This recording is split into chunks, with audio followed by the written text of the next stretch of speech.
to start by asking you a couple questions about the second time you encountered the defendant and the victim on the trail. Sure. You said this was around 4:30 when you saw them? Yes, it was. And you stated that you saw Jordan Ryder and Parker Page crossing back from the bridge on the left road.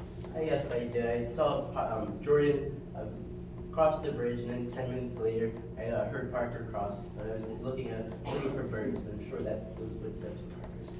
Mr. Lee, you saw Parker Page cross that bridge after Jordan Ryder? No, like I had said, earlier she was trailing behind Jordan, and like then I heard her footsteps trailing behind again. I'm very confident those footsteps that I heard were Parker's. So, Mr. Lee, correct me if I'm wrong, you assumed it was Parker following behind Jordan Ryder. I couldn't be sure, but I'm pretty confident those were Parker's. You never once saw Parker Page follow Jordan Ryder back across that bridge. I know I did not, but I heard her footsteps and I'm very confident. Like I said before, those were hers. If I may, Mr. Lee, you did not hear her footsteps, you heard footsteps. I heard footsteps, You yes. cannot, by any means, tell this court with any sort of certainty that those were the footsteps of Parker Page. Again, like I said, I can't be sure, but I'm very confident those are Parker Pages. In fact, you heard those footsteps not right after you saw Jordan cross the bridge. I know, about 10 minutes later. Right. It was an entire 10 minutes. Yes, it is. Now, Mr. Lee, I'd like to go back to the first time you encountered the defendant and the victim.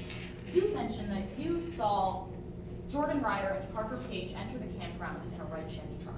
Yes, I did. And that this truck was loud. Yes, it had a muffler that was broken. See, when I heard, when I was trying to sleep in my tent that night before I left. And it was so loud, in fact, you stated that you thought the muffler must have fallen off. Yes, like I said before. But you could still hear the defendant and the victim arguing in the car, couldn't you?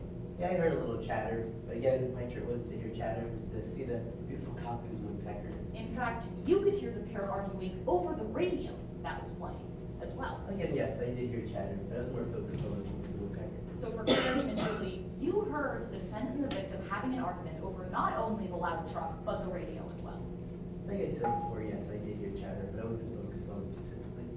Now, Mr. Lee, I'd like to talk to you about the time you spoke to the victim and the defendant. Sure. Now, you approached them as on your way up the trail, Yes, I did. and you started talking to Parker Page. Yes. You asked her about her soccer jersey, Yes, I did. but before Parker Page could respond, Jordan Ryder said, "Hurry up."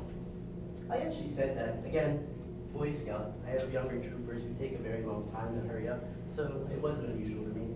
But Parker Page, she responded, "Corbin never makes me happy." Objection, Your Honor. Hearsay? If I may, Your Honor, we are not offering these statements from Parker Page for the truth of the matter, but rather to show the subsequent effect they had on Jordan Ryder. We're using them to show how she responded to her daughter's reluctance to continue on the trail and her statements about them. Is it relevant for this case that Corbin never makes his 13-year-old girl hike? No, Your Honor. Okay, then I'm going to overrule the objection. Please continue. Yes, Your Honor. So, Mr. Lee, after Jordan Ryder said, "Hurry up," to her daughter, Parker Page said, "Corbin never makes me hike." Yeah, she said that, but again, I have a partner who's also a leader trooper, and a lot of the kids talk about me because I make them hike sometimes, but again, it's just part of being a Boy Scout. Well, and to this, Jordan Ryder looked at her daughter and said, "Let's go." Yes, it's not, like I said, it's not unusual. When you do hike mountains on campgrounds such as that, you have to hurry along or the sun will get to you. Now, Mr. Lee, I'd like to take you to the night of the 14th into the morning of the 15th. Sure. You said that you were awoken around 2:30. Yes, by a loud muffler, same one I heard before. And so when you got up, you saw this truck driving away from the campsite. Yes, I did. And at 2:30 in the morning, this was. Yes, it was. Now, Mr. Lee, finally, you said you were taken into the police station to interview and do an identification. Yes, by Detective Chesney. And you spoke to the police about what you saw exactly that day at the campground. Yes, I did. I remember when they asked me to do identification, and I tried to explain what I meant when I pointed out Jordan. I couldn't say anything. Felt lost.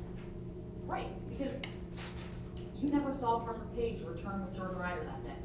I didn't physically see Parker, but I could hear her footsteps as I saw Jordan just go up the trail. So you saw the defendant and the victim go up the left road, Yes, I did. but only Jordan Ryder come back. Again, like I said before, before. I saw Jordan cross. I wasn't worried about everything else. I was more focused on the woodpecker, but I heard footsteps, and I'm pretty sure those were Parker Page's. Taking me back to my question, Mr. Lee, the only person you can tell the court you definitively saw return from the Leckrone loop was the defendant, Jordan Ryder. Yes. No further questions, Your Honor.